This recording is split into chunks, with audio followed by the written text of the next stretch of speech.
Primeiramente, boa noite a todos. Fazia tempo que a gente não participava aqui do curso de apologética e justamente pelo fato de algum tempo eu não estar presente, é necessário uma justificativa, né? O curso de apologética guarda uma certa dinâmica, na qual o professor Sérgio, né, que dá aula aqui na maior parte das vezes, ele orienta o curso, né?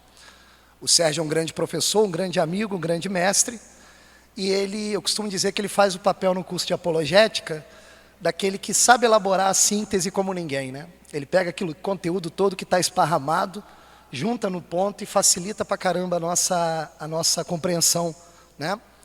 E o meu papel, ele é um pouco diferente do Sérgio.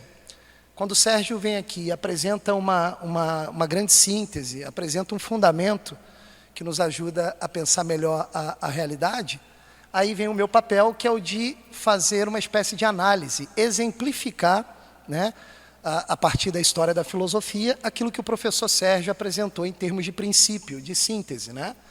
Então nós fizemos isso aquela vez, numa série de mais ou menos 4 aulas, onde nós apresentamos algumas teorias filosóficas da história do pensamento e tentamos ali mostrar os pés de barro daquelas teorias, né? A partir dos princípios que o professor Sérgio já tinha apresentado aqui para vocês. E hoje nós vamos começar mais uma série dessas aulas, né? Que possivelmente aí essa série vai ser estruturada em 3 ou 4 aulas, e nessas aulas nós vamos novamente apresentar algumas teorias da história da filosofia que de algum modo acabaram produzindo inimigos da igreja, né? Ou seja, produzindo certas teorias que tiram a nossa atenção para aquilo que é verdadeiro, né? E a partir do movimento das nossas paixões, acaba nos distraindo e nos levando àquilo que o Sérgio falou na última aula do precipício. Eu falei isso lá na primeira sequência de aulas, vou falar aqui de novo.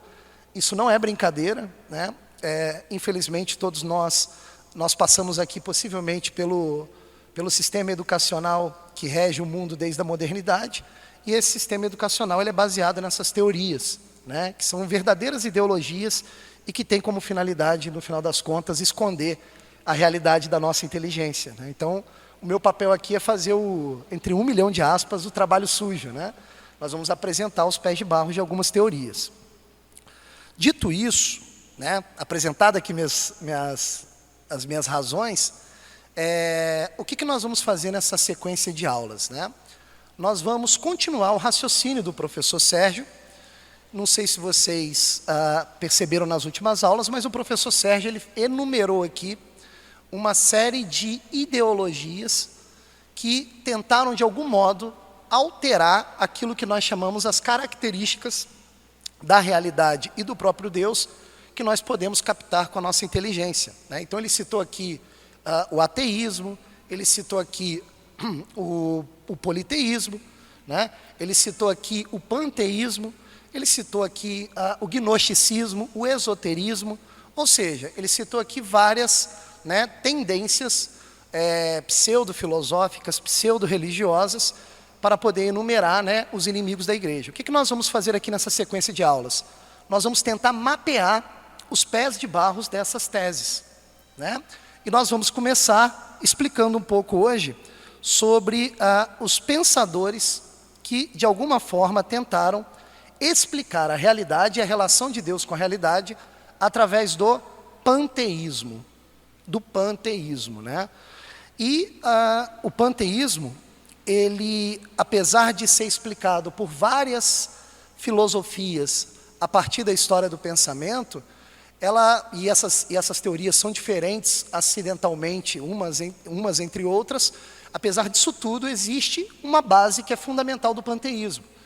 E essa base todo mundo pode compreender a princípio, até mesmo da forma etimológica da palavra panteísmo, né? Quando a gente olha a escrita panteísmo, a gente vê de cara que a sua base guarda a união de 2 palavras, não é isso? Teísmo e pan, né? A palavra teísmo, né, vem da palavra teísta, que significa Deus, divindade, né?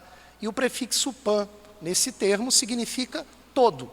Então, basicamente, o que uma teoria panteísta defende como tese principal? Que tudo que existe é divino, que a totalidade é divina, né? que essa realidade, esse cosmos, esse universo que nós temos acesso através da experiência é divino. Então, tudo é divino. Basicamente, é essa a tese, né? Uma pessoa desavisada e uma pessoa que não está bem ordenada na religião verdadeira pode achar, inclusive, esse princípio válido, né? Tudo é divino, né? No entanto, esse falso princípio, né, guarda ali armadilhas que, se nós estivermos desatentos, nós somos pegos por ela. Mas, quando começou essa história de panteísmo, né? Quando a gente estuda o panteísmo, é extremamente possível rastrear, pela história da filosofia, todas as teorias que tentaram justificar essa tese, né? Desde a antiguidade grega, lá no princípio da filosofia, até hoje em dia, onde a maior parte, ou pelo menos grande parte dos pensadores, vão defender esse tipo de tese. Então não é uma teoria nova, moderna, é uma teoria que existe desde o início da filosofia, né? E quando nós olhamos para a Grécia Antiga, né, e procuramos estudar lá as primeiras escolas filosóficas, a gente encontra uma primeira versão desse panteísmo, né, numa escola filosófica chamada de estoicismo. Estoicismo, né? Então, qual a finalidade da aula de hoje? É tentar entender no que consiste o estoicismo, ou seja, tentar entender quais foram as primeiras justificativas criadas de maneira artificial pelo homem para tentar justificar essa tese, essa má visão de mundo, né, que é o panteísmo, né? Então, para compreendermos no que consiste o estoicismo, né, ou o panteísmo estoico, né, a gente pode usar também esse termo, é necessário primeiro nós tentarmos nos concentrar na própria história da filosofia, tá? O que é a filosofia, né? Para que serve a filosofia? Essa primeira pergunta tem que ser respondida para a gente compreender em que contexto o estoicismo, né, está montado. A filosofia nada mais é do que um conjunto de técnicas desenvolvido pelo ser humano, pela inteligência humana, e que tem como objetivo captar os princípios que regem a realidade. Captar os princípios lógicos, ordenadores, que nos fazem compreender como é que essa realidade funciona, né?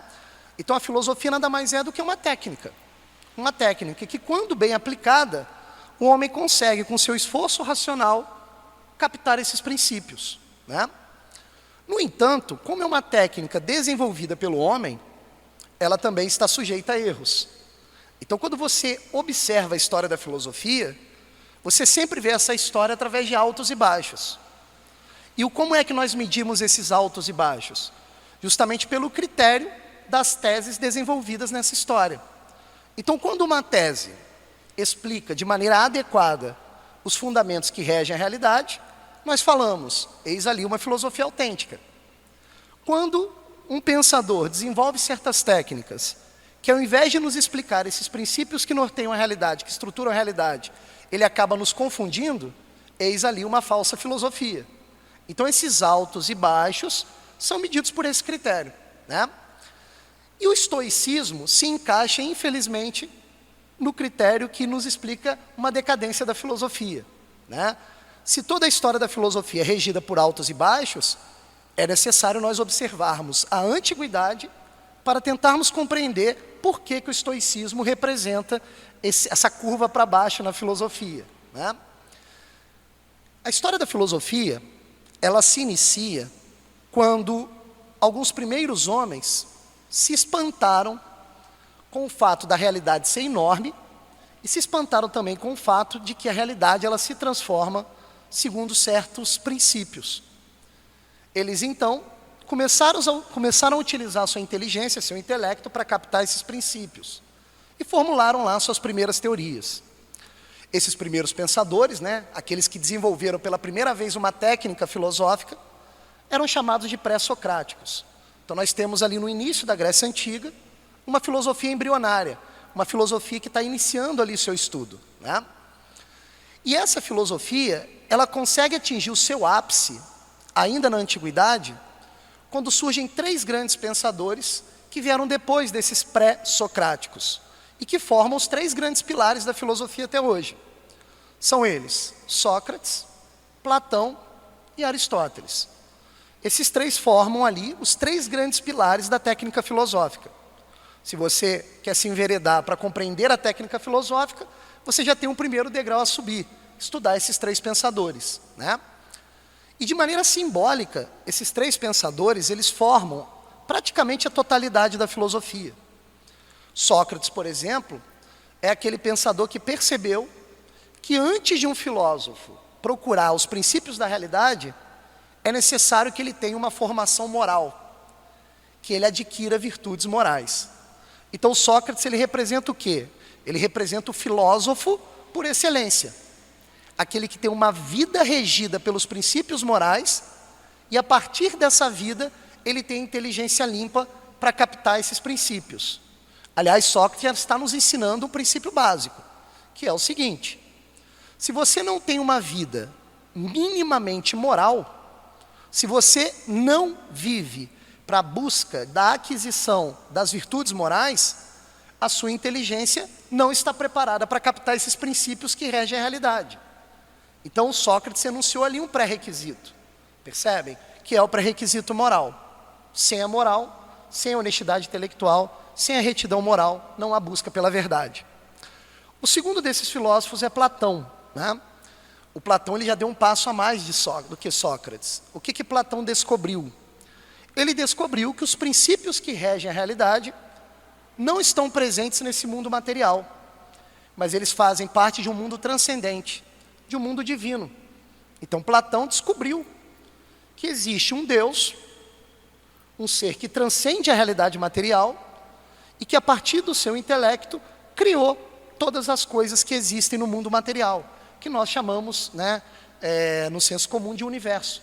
Então todo esse universo aí que é enorme, ele foi criado por um Deus e esse universo obedece certos princípios que também vêm desse mesmo Deus. Então percebam, Platão tem um passo importante, né, na busca de princípios. E por último veio o Aristóteles. O Aristóteles, ele vai coroar essa filosofia subindo ainda mais um degrau, um terceiro degrau, representando ali o ápice da filosofia grega. O que o Aristóteles fez? Ele disse o seguinte: olha, é possível sim criar uma ciência completa que possa ter a pretensão de explicar todos os fundamentos da realidade e, inclusive, é possível provar racionalmente a existência desse Deus que Platão tinha enunciado na sua teoria. Então você veja, Aristóteles, ele chega no teto da razão humana, podemos dizer assim. O Aristóteles, ele representa o alcance quase que máximo da razão natural humana.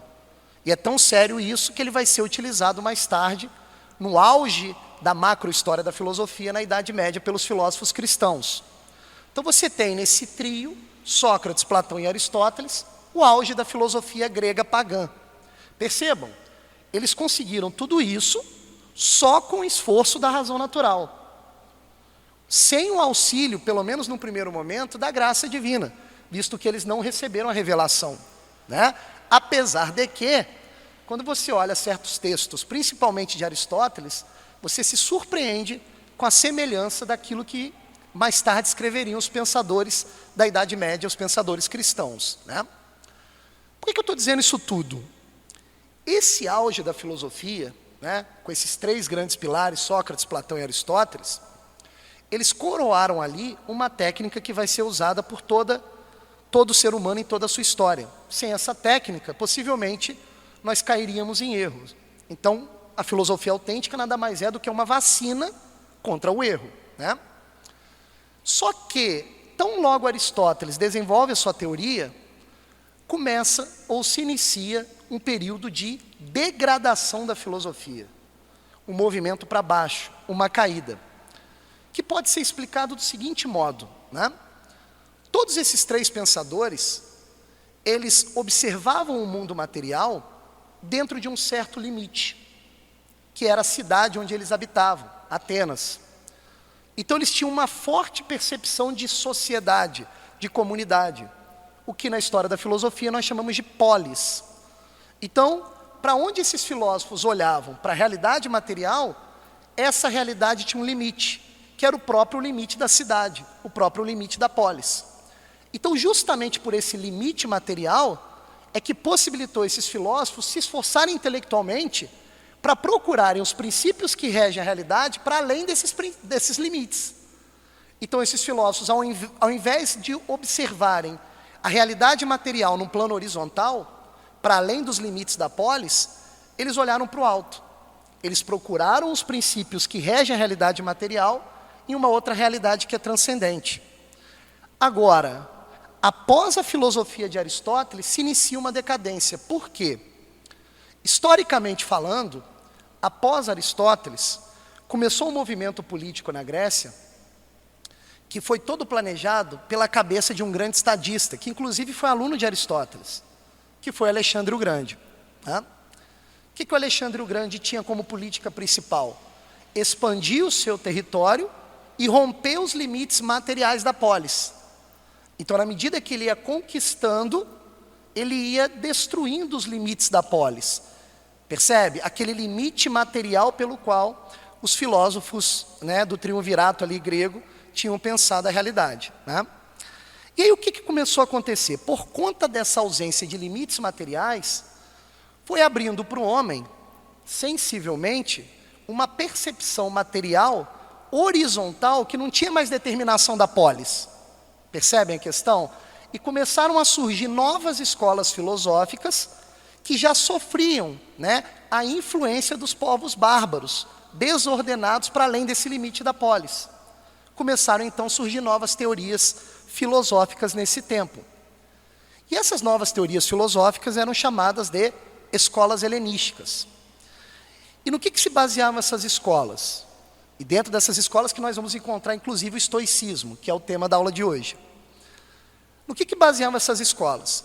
Como eles ganharam a amplidão da visão material horizontal, eles começaram a se desconcentrar dos princípios transcendentes que tinham sido percebidos por Sócrates, Platão e Aristóteles. E eles começaram então a se perder, né, nessa visão bastante horizontalizada, voltada para a matéria. E como o professor Sérgio aqui já explicou várias vezes, a matéria, ela possui um princípio, que é o seguinte: é típico da matéria a quantidade infinita. É típico da matéria a mudança, a transformação. Então, tão logo esses pensadores das escolas helenísticas começaram a formular suas teorias para explicar isso que eles estavam percebendo, a realidade já mudava e, obviamente, a sua teoria não tinha ali um chão firme ao qual pisar. Então, esses filósofos são aqueles que perderam o olhar da determinação dos princípios transcendentes e passaram a olhar a realidade apenas no plano material. Obviamente, quando você olha para a matéria e percebe que a matéria está sempre se transformando, obviamente fica muito mais difícil de você captar aqueles princípios permanentes que determinam toda a matéria. Eu não sei se eu estou sendo claro. Né? Dessas escolas helenísticas, uma merece a nossa atenção, que é o estoicismo. Né? Da onde veio esse nome estoicismo? Né? Estoicismo vem do grego estoá, que significa uma parte da arquitetura grega chamada de pórtico. O que é o pórtico? Né? A arquitetura grega daquele período, você tinha logo na entrada de qualquer recinto, várias pilastras arredondadas que sustentavam o teto, produzindo na frente da entrada uma varanda coberta. E esses pensadores, chamados de estoicos, eles ficavam nessa varanda, conversando e deliberando algumas filosofias. Daí o nome pensadores da estoá, pensadores estoicos, os pensadores do pórtico. Isso tem um grau simbólico interessante, porque estando eles dentro dessa varanda, olhando para o céu, o que eles vão ver? O teto da varanda, o próprio pórtico. Então, até simbolicamente, mostra que esses pensadores estavam muito mais observando a materialidade horizontal das coisas do que a verticalidade transcendental que rege essa realidade material. Então, obviamente, as teses desenvolvidas por essas escolas vão se apoiar muito mais na matéria do que naquilo que é transcendente. E o estoicismo não vai fugir essa regra. Então, no que se baseia a filosofia estoica? O seguinte: quando os estoicos olhavam a materialidade das coisas, com esse olhar vertical, obviamente eles percebiam coisas que qualquer um aqui pode perceber. Primeiro, as coisas no mundo material são extremamente múltiplas, né? Para onde eu olho nesse plano material, eu vejo várias coisas existindo. Não é assim? Não existe um cantinho da realidade material ao qual você pode ficar sozinho. Você sempre está na companhia de outra coisa, que está na companhia de outra coisa, e assim por diante. Não é isso? Por exemplo, vou me recolher no meu quarto escuro, ok? Por mais que você apague a luz, se recolha sozinho no seu quarto, você está na companhia de várias coisas que compõem o quarto. Então não tem como fugir da existência dessa multiplicidade, certo? Uma outra percepção que eles tiraram da realidade material: essa multiplicidade está sempre em movimento, sempre se transformando. Você não consegue me dar exemplo de nenhuma coisa no mundo material que esteja estática, parada.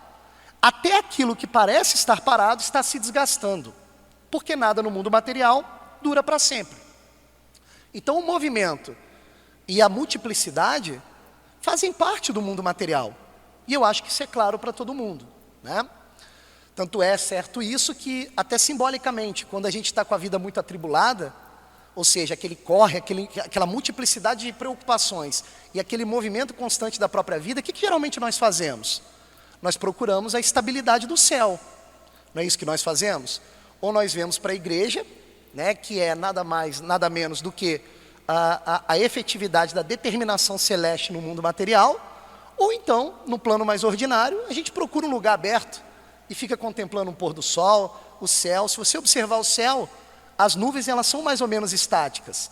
Há uma espécie de plano estático no céu que nos tranquiliza e nos ordena de novo, né? Mas a realidade material não é assim. A realidade material ela é atribulada, ela é movimento, ela é multiplicidade. Então, como os estoicos estavam com a visão limitada por esse mundo material, eles começaram a produzir a sua teoria para explicar esse mundo material.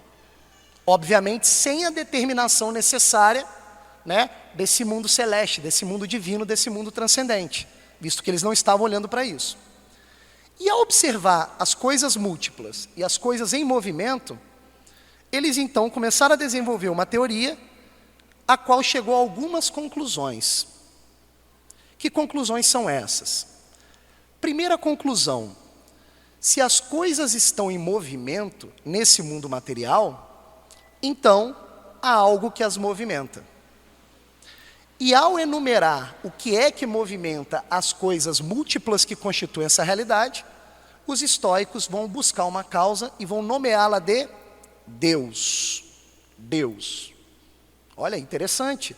Então quer dizer que eles olharam agora para a realidade celeste, para a realidade para além desse mundo material? Não. O que é Deus para os estoicos? Deus é uma espécie de alma que anima as coisas materiais. Então as coisas materiais elas estão em movimento porque existe ali um ânimo interno nas coisas. Esse ânimo interno é Deus. Então olha o que eles estão dizendo. Eles estão dizendo o seguinte: existe um universo, uma realidade que não para de se movimentar, e esse movimento é causado por um Deus que não está fora dessa realidade, que não transcende essa realidade, mas que está dentro dessa realidade movimentando as coisas.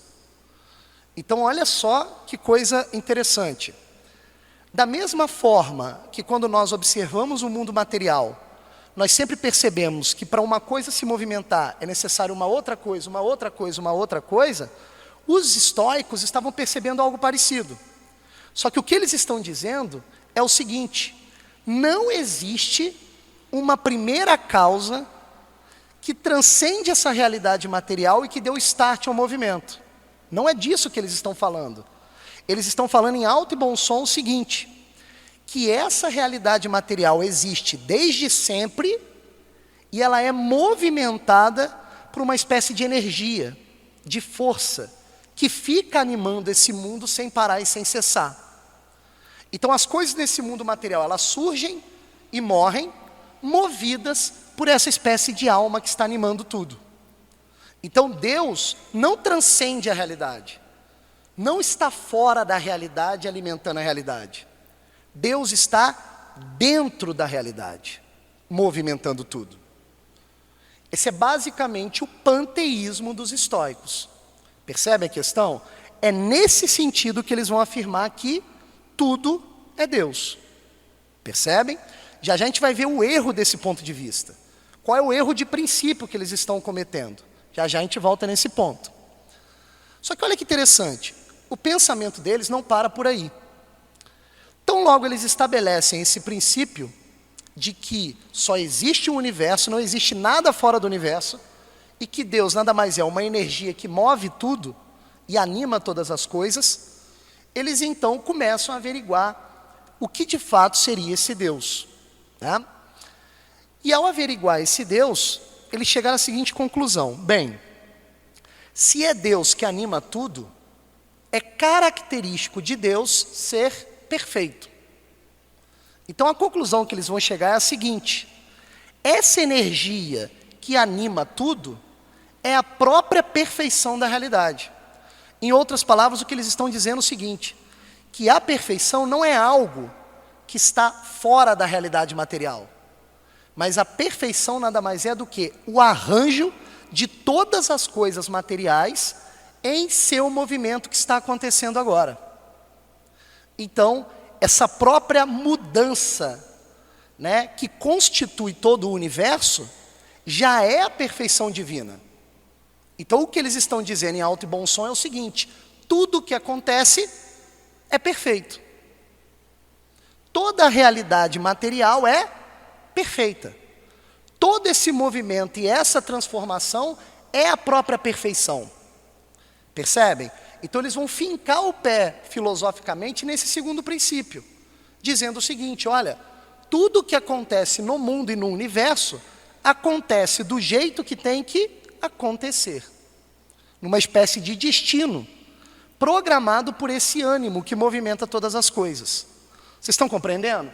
Essa vai ser a perfeição também que estrutura o mundo. Então percebam, dois princípios já foram estabelecidos aqui. O primeiro, Deus não transcende a realidade, mas está na realidade. E o segundo é que esse movimento ao qual esse Deus produz é a própria perfeição da realidade. Percebem? Então ele trancou Deus dentro do universo e trancou a perfeição no movimento. Vocês estão compreendendo? Esses são basicamente os dois princípios do estoicismo, né? E um terceiro princípio, que ele vai dizer o seguinte: olha, essa realidade material que nos cerca, ao qual eu já apresentei esses dois princípios, guarda ainda um terceiro princípio, que é o seguinte: essa realidade material, ela tem todo esse funcionamento, porque uma coisa movendo a outra nos faz perceber que toda essa realidade material é estipulada em dois princípios, que são um polo material, que é a matéria que está por aí, que todo mundo pode perceber, e um polo formal, que é esse Deus movimentando as coisas. Então vocês vejam, Deus não criou a realidade. Deus age desde sempre na matéria, o que faz concluir daí um terceiro princípio, que é o seguinte: essa matéria que está aí existe desde sempre. Pegaram a coisa? Então, quais são os três princípios que regem o estoicismo? O primeiro, Deus está dentro da realidade, movimentando a realidade. O segundo, a própria movimentação da realidade é a perfeição. E o terceiro, esse Deus que movimenta a realidade, que está dentro da realidade, ele não causou essa realidade desde fora. Percebe? Ele é um polo formal que movimenta a matéria. Está dando para compreender? E essa matéria existe desde sempre, ela não foi criada. Ora, esses três princípios, eles devem ser rebatidos. E é aqui que entra a finalidade principal, né, da apologética, que é o uso da razão natural humana para reconhecer onde é que estão os falsos princípios. Por que que esses três princípios estoicos são falsos, não são autênticos? Aí nós temos que apelar às aulas do professor Sérgio, ao qual ele apresentou certos critérios para avaliar quais são os princípios que regem a realidade, né? Vamos, portanto, observar os três princípios, agora a partir de uma filosofia autêntica, né? Vamos usar o esforço da nossa razão para compreender onde é que estão os pés de barros desses 3 falsos princípios trazidos pelo estoicismo, certo? Primeiro princípio do estoicismo, diz o que mesmo? Diz que Deus não transcende a realidade e Deus está dentro da realidade, movimentando a realidade. Não é isso? Qual é o erro desse princípio? Qual é o erro desse princípio? O erro é o seguinte, isso daqui é muito importante para a gente tomar nota na nossa memória e não esquecer, porque por mais que essa tese seja da antiguidade grega, ela é reformulada por toda a história e está aí de novo virando moda, né? É muito comum hoje você ver as pessoas, o que rege a realidade é a energia, tudo é movimentado por uma energia, né? E começam a criar teses em cima disso. Mas qual é o erro principal, né, desse primeiro falso princípio elaborado pelo estoicismo, né? Que Deus é uma espécie de alma do mundo, que anima essa parte material. Por que isso não tem fundamento algum? Por um motivo muito simples. Se Deus é apenas um motor que movimenta a realidade, estando dentro da realidade, então o próprio Deus é limitado pela realidade. Percebem? Porque o que acontece? Se há um motor interno dentro da matéria que movimenta essa matéria, então, de algum modo, esse motor interno, ele é determinado pelos limites da própria matéria. Então, se Deus está dentro do mundo, movimentando o mundo, então esse Deus que movimenta o mundo, ele já está limitado pelos próprios limites da matéria. Então, onde estiver o limite do universo, esse será o limite do próprio Deus. E por que isso é um erro de princípio? Por um motivo simples. Deus não é explicado por possuir limites. O que caracteriza um Deus? É justamente ser superior a todas as coisas que existem. Em outras palavras, é notório que Deus transcende os limites da realidade. Não é isso? Se eu buscar a causa do movimento de cada coisinha material que existe no mundo, eu vou ter de chegar lá no início dessa relação de causa e efeito a uma causa inicial que ela mesma não é movimento. Uma causa inicial que produziu o movimento, ou seja, que transcende todo o conjunto de causa e efeito, que está para além dos limites dessa matéria. Percebe? Do modo que ele constituiu esse primeiro princípio, os estoicos constituíram esse primeiro princípio, você já vê de cara um erro básico de filosofia. Como é que algo limitado pode movimentar a totalidade das coisas? Não faz o menor sentido. Então aqui Deus foi reduzido ao mero somatório quantitativo de tudo que existe. Percebem o erro? Então isso é um primeiro erro, né, que a gente pode perceber usando apenas o esforço da nossa razão, né? O segundo princípio que os estoicos levantaram, que também é falso, traz um problema ainda maior. Disseram o seguinte os estoicos: Deus que movimenta essa realidade, sendo Ele perfeição, nos indica que toda a realidade material, portanto, é perfeita. Percebem? Tudo que acontece é perfeito, pois tudo que acontece é divino. Essa falsa lógica possui um pé de barro muito evidente, que é o seguinte: o que caracteriza a perfeição? Podemos caracterizar a perfeição de vários modos. No entanto, uma característica a perfeição não tem, que é o movimento. Se ele está dizendo que o próprio movimento é perfeito, ele não meditou e não percebeu um erro básico, que é o seguinte: se algo se transforma, se algo muda, esse algo está se transformando para melhor ou pior do que ele já é. Sendo perfeito, como é que uma coisa pode se transformar em melhor do que ele já é? Como uma coisa pode se transformar em pior do que é, visto que a perfeição é o melhor que existe? Percebe um erro lógico? Logo, a perfeição não pode ser um movimento. Isso não faz o menor sentido. É característico da perfeição a ausência de movimento. A ausência de movimento. Ao dizer que o próprio movimento que ocorre na realidade é perfeito, quando os estoicos dizem isso, eles estão limitando novamente Deus ao tempo, como se o tempo também fosse um limite desse próprio Deus. Não é isso? O que é o tempo? O tempo é a duração de um movimento. Se Deus é o próprio movimento, então Deus está sendo determinado pelo tempo, horas, o que não faz o menor sentido. Então, por que dentro da tradição cristã, dentro da nossa doutrina, Deus é perfeito? Porque quando você usa a sua razão para verificar esse dado se mostra facilmente provado. Horas, Deus é perfeito porque Ele transcende os limites do movimento, transcende a realidade.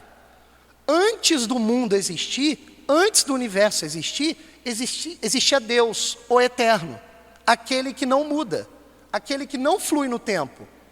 Ele é perfeitíssimo, logo ele não muda. Ele já é o perfeitíssimo. E obviamente, ao criar o mundo, ele cria o mundo do nada. Do nada. O que isso significa? Os limites do mundo são determinados por ele, que em si mesmo não é determinado por nada, nem pelo limite material, muito menos pelo movimento. Percebem? Cai por terra, então, segundo o princípio, dos estoicos, não é isso?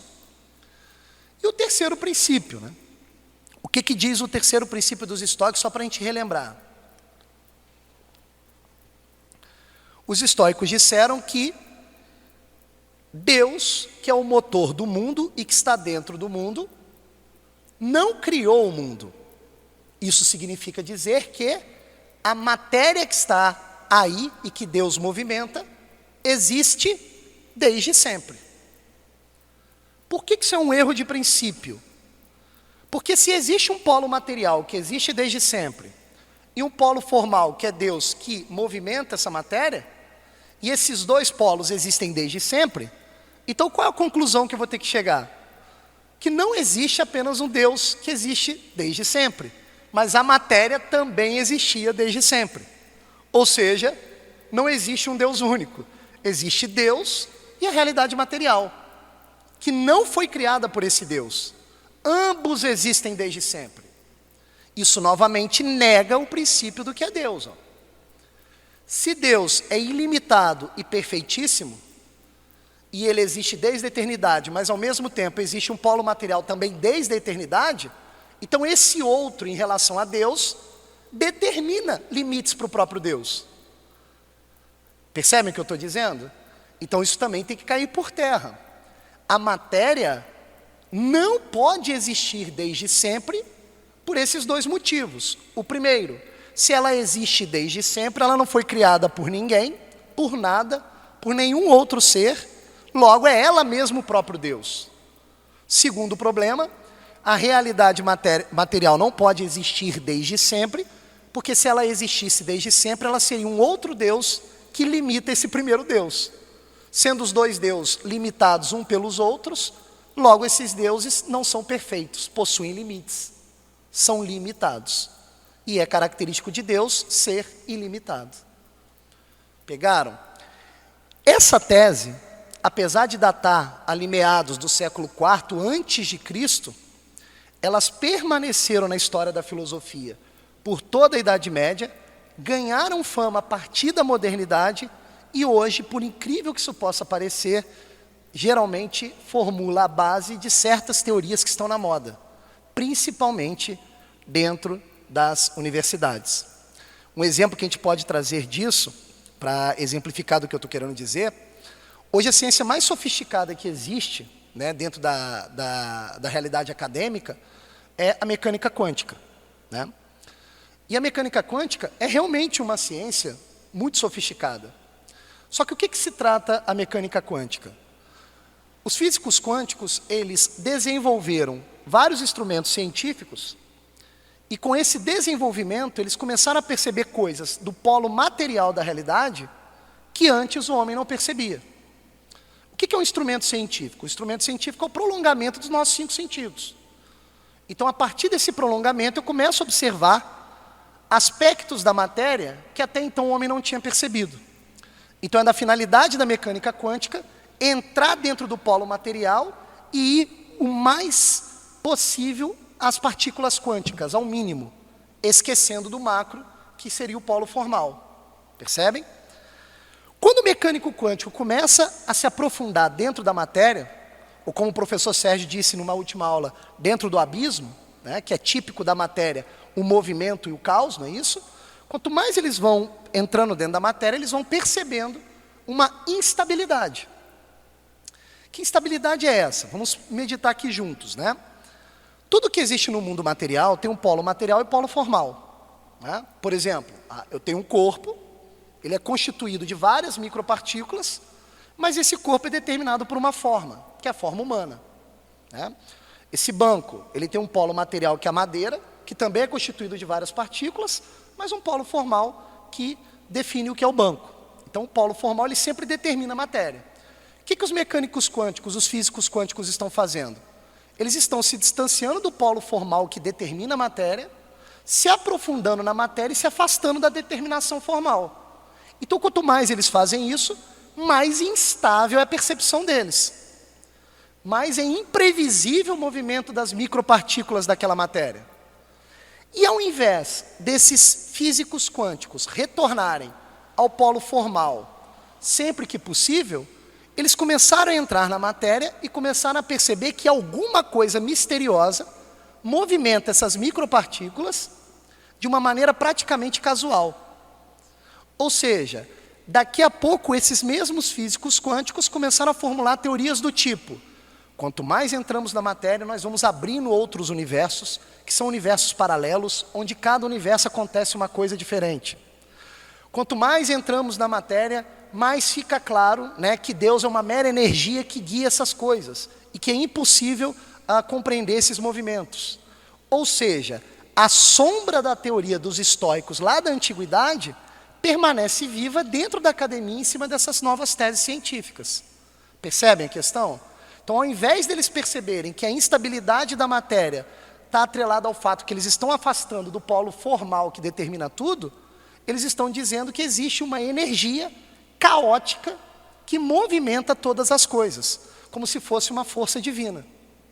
Ora, isso nada mais é do que uma releitura daquilo que os estoicos já tinham falado desde o século IV a.C. Deu para compreender isso? Então, basicamente, os estoicos defenderam essas três teses. E eu acho que ficou claro para todo mundo onde é que está o pé de barro de cada uma dos três falsos princípios levantados por eles, né? Então é isso. Deu para compreender? Tranquilo?